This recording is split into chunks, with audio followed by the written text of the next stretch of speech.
Hello everyone, welcome back to this channel. आज हम लोग साइमल्टेनियस लीनियर इक्वेशन का लास्ट लेक्चर डिस्कस करने जा रहे हैं और आज हमारा टॉपिक है equations reducible to pair of linear equations. मतलब कुछ इक्वेशन हमको दी होगी जो कि लीनियर इक्वेशन के फॉर्म में नहीं होगी, तो उसको हम रिड्यूस करेंगे लीनियर इक्वेशन के फॉर्म में और फर्दर उसको सॉल्व करेंगे। ठीक है, तो चलिए हम लोग देखते हैं कि कैसे सॉल्व करते हैं इसको। सबसे पहले क्या लिखा है, we shall find solutions of such pairs of equation in two variables which are not linear but can be reduced to linear equations in two variables by making some suitable substitutions। मतलब हमको ऐसे question solve करने हैं, ऐसे equation solve करनी है जो कि लीनियर इक्वेशन के फॉर्म में नहीं है, लेकिन हम उसको लीनियर इक्वेशन के फॉर्म में बनाएंगे, रिड्यूस करेंगे। और कैसे रिड्यूस करेंगे, कुछ ना कुछ सूटेबल सब्सटीट्यूशन लेकर उसको हम लोग लीनियर इक्वेशन के फॉर्म में रिड्यूस करेंगे। ठीक, अब हमें स्टेटमेंट तो एग्ज़ाम में आती नहीं है, एग्ज़ाम में हमें क्वेश्चन सॉल्व करना होता है। तो हम लोग क्वेश्चन देखते हैं कैसे सॉल्व होता है। हमारा पहला क्वेश्चन है 2/x plus 5/y is equals to 1 और दूसरी इक्वेशन है 60/x minus 20/y is equals to 13। हमको इन दोनों को सॉल्व करना है। अब ये लीनियर इक्वेशन के फॉर्म में तो हमको दिख नहीं रही, तो इसको लीनियर इक्वेशन के फॉर्म में कैसे बनाएंगे, क्या सब्सटीट्यूशन लें कि ये लीनियर इक्वेशन बन जाए। बस यही एक मेन आपको दिमाग लगाना है कि क्या ऐसा सब्सटीट्यूशन लें कि ये लीनियर इक्वेशन के फॉर्म में बन जाए। ठीक है, ठीक। तो देखो अब यहाँ पे क्या लिखा है, जैसे 2 के साथ यहाँ पे कहीं साइड में दिख रहा है। ठीक, जैसे 2 है और इसको 1/x लिख सकते हैं। इस चीज़ को 2/x को हम ऐसे लिख सकते हैं, प्लस 5 इंटू 1/y लिख सकते हैं, इज इक्वल्स टू 1 लिख सकते हैं। ये पहली वाली इक्वेशन को मैंने ऐसे लिखा है। ठीक, अब यहाँ पे ध्यान से सोचो, यहाँ पर जब लीनियर इक्वेशन होती है तो यहाँ पे कुछ होता है, कोई वेरिएबल होता है, यहाँ पे कोई वेरिएबल होता है, लेकिन फ्रैक्शन में नहीं होता। ठीक, तो यही हमको बस ध्यान देना है कि यहाँ पे 1/x और 1/y को कुछ लेट करेंगे। ठीक है, तो हम लोग स्टार्ट कर रहे हैं, कैसे कैसे सॉल्व करते हैं हम लोग स्टार्ट कर रहे हैं। सबसे पहले लिखिए लेट, हमको क्या करना है, लेट करना है किसको, 1/x को क्या मान लें, a मान लेते हैं, और 1/y को क्या मान लें, कोई भी वेरिएबल आप मान सकते हो, बस ध्यान रखना x और y मत मानना क्योंकि वो आपको क्वेश्चन में ही दिया हुआ है। ठीक है, x और y को छोड़ के कुछ भी आप लेट कर सकते हो। और कैसे पता चला कि 1/x की जगह पे लेट करना है और 1/y की जगह पे लेट करना है, तो ये मैंने बता दिया कैसे हमको पता चला। ठीक, नंबर को अलग कर लो, बाकी जो वेरिएबल है उसको अलग कर लो, और जो भी वेरिएबल है फ्रैक्शन में और डिनोमिनेटर में और न्यूमरेटर में जो भी कुछ लिखा है उसको हमको एक वेरिएबल में मानना था। ठीक, अब हमारी इक्वेशन क्या हो जाएगी, चलिए देखते हैं हमारी इक्वेशन क्या, किस फॉर्म में इक्वेशन हो जाएगी हमारी। हमारी इक्वेशन होगी 2, 1/x को हमने a ले लिया, 5/y है तो 5b इज इक्वल्स टू 1 हो गई पहली इक्वेशन। दूसरी इक्वेशन हो गई 60a minus 20b is equals to 13। जहाँ पे भी 1/x था वहाँ पे a लिख दिया, जहाँ पे भी 1/y था वहाँ पे b लिख दिया। ठीक, तो ये दो इक्वेशन बन गई। अब ध्यान से देखिए, ये दोनों इक्वेशन जो हैं वो किस फॉर्म में हैं, लीनियर इक्वेशन के फॉर्म में है, और इसको हम लोग साइमल्टेनियस सॉल्व करना सीख चुके हैं। अब किसी भी मेथड से 3 तरीके हम लोग सीखे हैं, तीनों में से कोई भी मेथड से हम इसको साइमल्टेनियसली सॉल्व कर सकते हैं। ठीक, अब सबसे इजी मेथड कौन सा होता है ये भी मैंने बताया था आपको, एलिमिनेशन मेथड सबसे इजी होता है। ठीक, तो एलिमिनेशन मेथड में क्या करते थे, इन दोनों में से, अब देखो सिर्फ डिफरेंस इसी का था, ये जो पहला स्टेप किया है हमने बस वही डिफरेंट था, बाकी दोनों इक्वेशन को कैसे सॉल्व करते हैं ये हम पहले लेक्चर्स में देख चुके हैं। ठीक, बस इतना पोर्शन डिफरेंट था, बाकी सब सेम। अब देखो यहाँ पे किसी एक चीज़ को हम सेम कर देते हैं और कोशिश करना है कि ऐसे टर्म को सेम करें जिनके साइन अपोजिट हो, यहाँ पे जैसे प्लस है यहाँ पे माइनस, तो इसको सेम करें ताकि ये कैंसिल आउट हो जाए।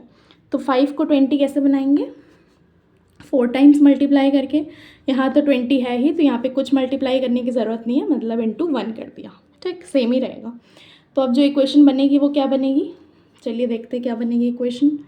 तो जो इक्वेशन बनेगी 4 2 ज़ा 8 हो गया, प्लस 5 4 ज़ा 20b इज इक्वल्स टू 4, और यहाँ पे क्या रहेगा, सेम रहेगा, 60a minus 20b is equals to 13। ठीक, अब देखो 20b प्लस में है, 20b माइनस में कैंसिल आउट हो गया।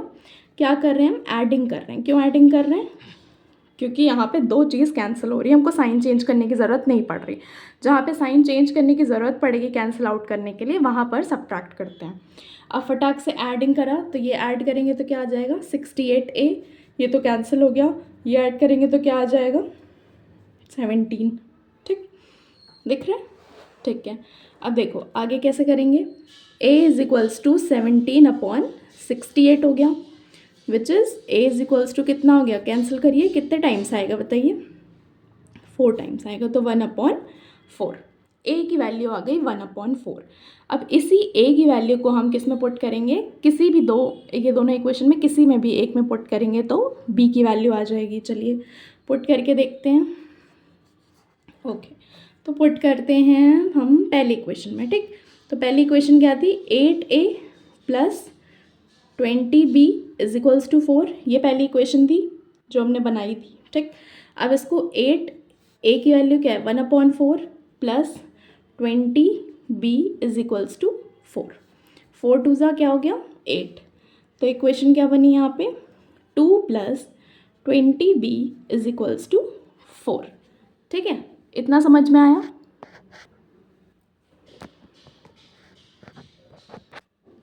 ठीक है, ये है 2 plus 20b is equals to 4, इतना आया था। अब इसको आगे कैसे सॉल्व करेंगे, इस 2 को राइट हैंड साइड पे भेज देते हैं, कितना हो जाएगा 4 - 2 हो जाएगा, which is 20b is equals to 2, और b की वैल्यू क्या आ जाएगी 2/20, मतलब b की वैल्यू आ गई आपकी 1/10।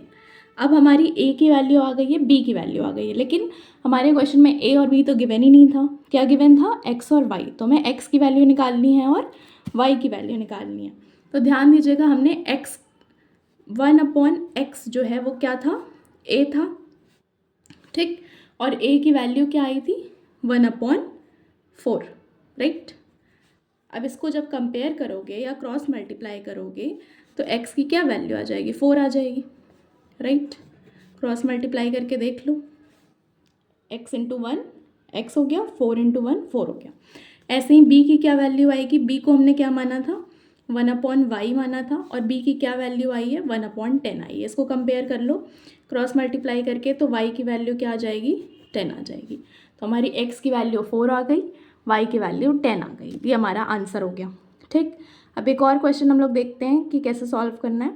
ये थोड़ा दूसरा टाइप का क्वेश्चन है, ध्यान दीजिएगा। हमने सिर्फ दो चीज़ डिफरेंट की है। स्टार्टिंग में हमको ये ध्यान देना है कि क्या चीज़ लेट करें। जैसे ही हम लेट कर लेंगे उसको एक वेरिएबल में कन्वर्ट कर लेंगे, मतलब डिनोमिनेटर का पोर्शन एलिमिनेट कर देंगे, वैसे ही वो लीनियर इक्वेशन के फॉर्म में दोनों इक्वेशन बन जाएंगी, और दोनों को आराम से किसी भी मेथड से सॉल्व करिए। और लास्ट में ये पोर्शन जो है ये काम करना ज़रूरी है, आपको x और y की वैल्यू निकालनी है, ना कि a और b की। ठीक, क्योंकि सारे बच्चे भूल जाते हैं और a और b पे ही छोड़ देते हैं, तो आपके मार्क्स डिडक्ट होंगे। x और y हमको चाहिए था। ठीक है, नेक्स्ट क्वेश्चन देखते हैं क्या है। देखिए 5/x - 1 plus 1/y - 2 is equals to 2, ये पहली इक्वेशन। दूसरी 6/x - 1 minus 3/y - 2 is equals to 1। अब थोड़ा थोड़ा समझ में आ रहा होगा कि देखो 5 है, उसको तो कुछ नहीं करना, लेकिन और उसके साथ क्या लिखा हुआ है 1/x - 1 इन 2 में, इसको हम कुछ और मानेंगे, कोई वेरिएबल मानेंगे। यहाँ पे भी कुछ मानना पड़ेगा, लेट करना पड़ेगा, सेम चीज़। ठीक, तो लेट कर दिया हमने, क्या लेट किया 1/x - 1 को a मान लें, ठीक, और 1/y - 2 को b मान लें। ठीक, जो भी चीज़ डिनोमिनेटर में ध्यान दो वही लिखा है, y - 2 और x - 1, न्यूमरेटर में बस 1 लिखा है। ठीक, ये अब इसके फॉर्म में इक्वेशन में जब रखेंगे हम तो क्या इक्वेशन बन जाएगी, ये हमारी इक्वेशन बनी पहली, और दूसरी इक्वेशन क्या बनेगी 6a - 3b is equals to 1, ये दूसरी इक्वेशन। ठीक, कुछ नहीं किया 5, ठीक, और 1/x - 1 को क्या माना है a, तो 5a प्लस 1/y - 2 को क्या माना है b इज इक्वल्स टू 2। ठीक है, बस हमको a और b रखना है इस इक्वेशन में। जहाँ जहाँ पे 1/x - 1 दिख रहा है वहाँ पे a, जहाँ पे y - 2 दिख रहा है वहाँ पे b। ठीक, अब इन दोनों को हम लोग सॉल्व करते हैं एलिमिनेशन मेथड से। अब देखो इसका साइन डिफरेंट दिख रहा है तो इसको हम लोग बराबर बना लेते हैं। इंटू 3 किया, क्या बन गया, 5 3 ज़ा 15 हो गया, plus 3b is equals to 3 2 ज़ा 6। दूसरी इक्वेशन में कोई चेंजेस नहीं किए हमने, एज इट इज़ हमने कॉपी कर दिया। अब यहाँ पे 3b और 3b कैंसिल आउट हो गया, क्या बचा, 15a और 6a को ऐड करोगे तो कितना बचेगा, 21a is equals to 6 plus 1 किया तो कितना आया, 7 आया। यहाँ पे हमने एडिंग की है, लिख दे रही हूँ, ठीक है। अब a की वैल्यू क्या आ गई, 7 अपॉन विच इज़ 1/3, तो a की वैल्यू आई है 1/3, ठीक। अब a की वैल्यू किसी भी पोर्शन में हम पुट करेंगे तो हमें b की वैल्यू मिल जाएगी, तो हम सेकेंड वाले इक्वेशन में पुट कर रहे हैं। आप लोग स्टेटमेंट लिख लीजिएगा, putting a is equals to 1/3 in equation second, ठीक। सेकेंड इक्वेशन में हम पुट कर रहे हैं। सेकेंड इक्वेशन हमारी क्या है, 6a की वैल्यू क्या आई, 1/3 minus 3b is equals to 1। इसको सॉल्व करो, 3 2 ज़ा 6, राइट। तो क्या आ गया, 2 minus 3b is equals to 1, minus 3b is equals to 1 minus 2, minus 3b is equals to, अब यहाँ पे क्या आ जाएगा, -1, माइनस से माइनस कैंसिल, b की वैल्यू क्या आ गई, 1/3।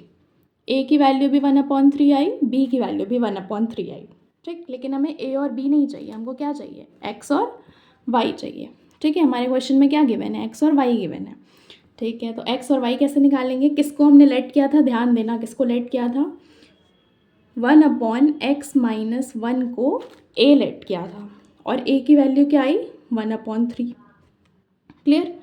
क्रॉस मल्टीप्लाई करो फटाक से, 3 is equals to x minus 1, ठीक। और x की वैल्यू क्या आ गई, देखो क्या आनी चाहिए, 3, ये -1 उधर जाकर ऐड हो जाएगा तो क्या आ जाएगा, 4, आई x की value 4, clear.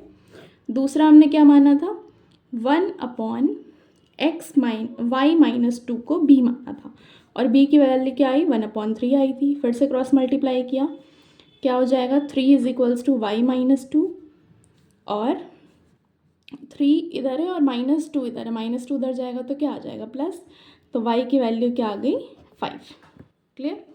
I hope clear हुआ। x की वैल्यू हमारी 4 आ रही है, y की वैल्यू हमारी 5 आ रही है, ठीक, क्लियर है, ओके। तो इसमें क्या करना था, सिर्फ 2 चीज़ें आपको ध्यान रखनी है। सबसे पहले आपको क्वेश्चन दिया जाएगा तो किसको लेट करना है वो हमको ध्यान देना है, और क्या लेट करना है, ए बी कोई भी वेरिएबल आप मान सकते हो जो क्वेश्चन में ना गिवन हो वो मानना, ठीक। मान लो क्वेश्चन में एक्स वाई करके गिवन है तो आप ए बी मान लो, क्वेश्चन में ए बी गिवन है तो आप एक्स वाई मान लो, पी क्यू मान लो, कोई भी मान लो, बट जो क्वेश्चन में गिवन है वो मत मानना वरना कन्फ्यूज़न हो जाएगी, ठीक है, ओके। और लास्टली क्या करना है, जैसे ही आप उसको कुछ लेट कर लोगे वो आपका सिंपल लीनियर इक्वेशन में बन जाएगा, उसको साइमल्टेनियसली सॉल्व करोगे किसी भी मेथड से, और सॉल्व करने के बाद लास्ट में हमको ये स्टेप करना ज़रूरी है कि उसकी वैल्यू पुट करना है। मतलब जो भी a की वैल्यू आई है वो किसके सामने रखेंगे, जिसको हमने a माना था, ठीक। और जो भी b की वैल्यू आई है वो किसके सामने रखेंगे, जिसको हमने लेट किया था b, ठीक है। बस इतना ध्यान रखना है, और x और y की वैल्यू निकालनी है। लास्ट में उसी वेरिएबल की वैल्यू आनी चाहिए जो आपके क्वेश्चन में गिवन होगा, इतना ध्यान रखना, तभी आपका एंड होगा आंसर, अदरवाइज इनकम्प्लीट है, ठीक है। So this was all about reducible form, लेकिन हमारा साइमल्टेनियस लीनियर इक्वेशन भी कंप्लीट होता है।